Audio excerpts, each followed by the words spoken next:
Please help me to reach 1,000 subscribers. The text came through while I was tightening my tie. He's here. Don't be weird tonight. No name. No context.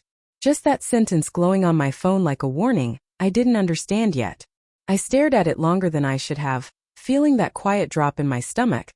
The one you ignore because you don't want to be the kind of man who reads meaning into nothing. I told myself it was probably about one of her coworkers. The gala was for her firm, after all. Important people. Old colleagues. I slipped the phone back into my pocket and went to meet my wife. Claire looked stunning that night. The kind of beauty that sneaks up on you after years of marriage. Familiar, but still capable of knocking the air out of your lungs. She smiled when she saw me, but it didn't quite reach her eyes. I noticed that too. I noticed everything that night. At the venue, she drifted away almost immediately, pulled into conversations that seemed to close around her like walls. I stood by the bar, watching her laugh a little too loudly, touch arms a little too casually. When she finally came back, her phone buzzed. She flipped it face down without checking. Everything okay? I asked. Fine, she said quickly. Too quickly. Just work stuff. I wanted to believe her. God, I tried. The music shifted to something slow, elegant. Couples moved to the dance floor. I reached for her hand. Give me a minute, she said. I promised someone a dance. Before I could ask who, a man stepped in front of me. Tall. Confident. The kind of smile that already knows it's welcome. Mind if I borrow your wife? He asked, like it was a joke we were all in on. Claire didn't wait for my answer. She took his hand. The room didn't spin. There was no dramatic crash of realization.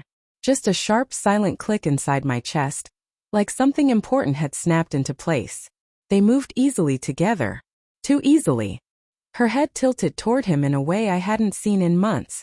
He whispered something and she laughed, the real laugh. The one that used to be mine. That's when my phone buzzed again. I never meant for you to find out like this. My hand shook as I read it. Another message followed. Then another. Fragments of conversations she thought she'd deleted. Late nights. Confessions. Longing wrapped in casual words. He wasn't just a coworker. He was history. An old flame she'd run into months ago. A mistake that kept happening. When the song ended, the applause felt obscene. Claire looked up and finally saw me standing there, phone in hand. The color drained from her face. I didn't yell. I didn't cause a scene. I just walked onto the dance floor and said quietly, "We need to talk. Now." Her hand slipped from his. The man stepped back, suddenly unsure, like he just realized he wasn't the hero of this story. Outside, the night air was cold. Claire cried. Not the loud kind, just silent tears and broken apologies. It wasn't supposed to mean anything, she said. I never planned to hurt you. I laughed then.